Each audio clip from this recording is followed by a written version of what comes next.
I can't use my basement. I've been there about 50 years. We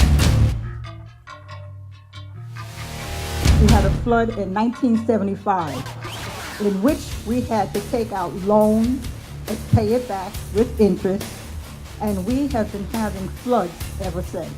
We know that certain cancers, especially the multiple myeloma and especially multiple myeloma, which is one of the blood cancers, is an environmental cancer, okay?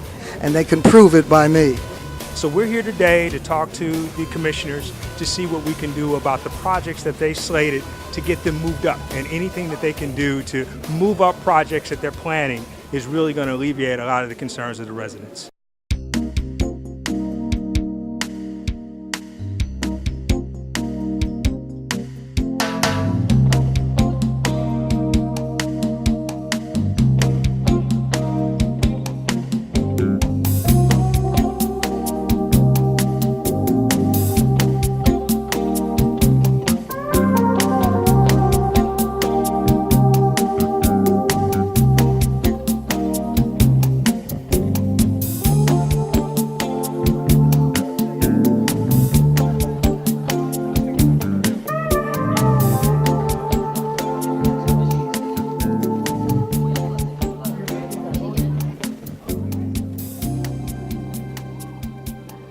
Hello, I'm Rosalind Nieves. And I'm Cliff Jacobs. Welcome to Queens Perspectives. The residents of Southeast Queens have suffered tremendously from the aftermath of constant flooding. Some homeowners claim they had this problem for about 16 years, while others say it's more than 30 years of flooding with no solution. The rising water table remains to be a hazardous condition in Springfield Gardens, St. Albans, Laurelton, Rosedale, and Cambria Heights. The needs of a community living with interior and exterior water stains, structural damage, mold, mildew, ruined furniture, and illness must have their concerns addressed in the political arena. State Assemblyman William Scarborough, Councilman Leroy Comrie, and Congressman Gregory Meeks organized this town hall emergency meeting with the Department of Environmental Protection, along with concerned residents at the Robert Ross Life Family Center in St. Albans to get answers. Special Assistant Rodney Rivera from the Department of Conservation spoke along with the Assistant Commissioner from the Department of Environmental Protection, Mark Lanahan, who will explain the growing water table in Southeast Queens and provide insight about the city's failure to pump wells that they purchased from the Jamaica water supply many years ago. If you feel that the city is responsible for some kind of damage that you have City suffered, Controller John Liu was also on hand for questions about financial restitution, while Senator Malcolm Smith provided his assessment of the situation. And one of the things that's a concern for myself is making sure that there's 5 boroughs in New York City, and all 5 boroughs to be treated fairly. This town hall meeting was a little heated, with residents focusing on ensuring that the city, state, and federal government rectify this situation.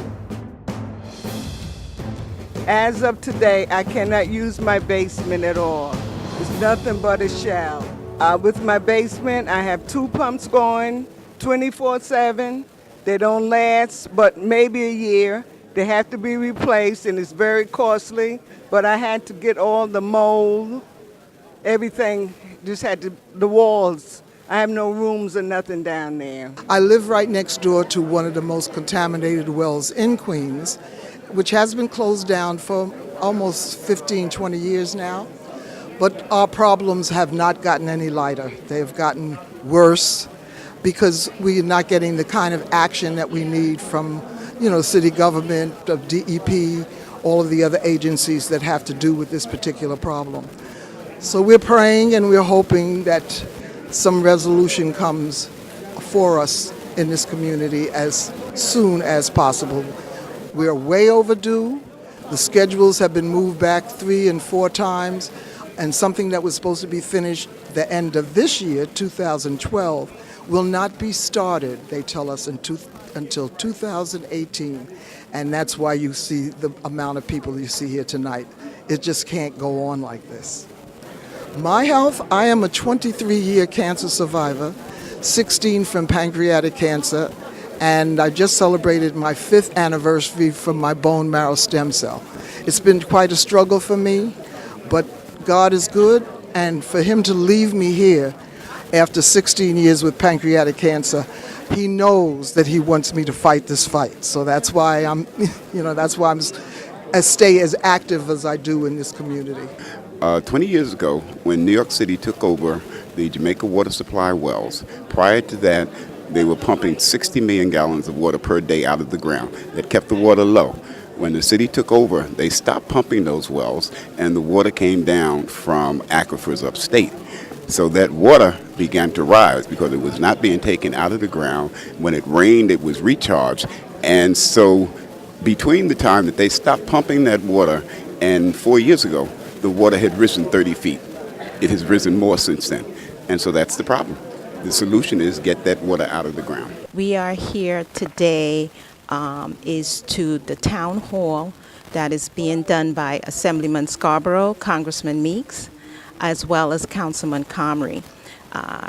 Department of Environmental Protection will be here. I believe the Associate Commissioner Mahoney will be here, and we're here really to talk about our flooding, ongoing flooding issue here in Southeast Queens that's been going on for a number of years. We have been working with DEP over the last, I'd say, 6 to 8 months to first elevate the conversation and then present solutions to the community. Basically, what you see here on this map today is areas that we've identified as hotspots, areas that consistently, persistently have flooding problems. In some instances, it's 24/7.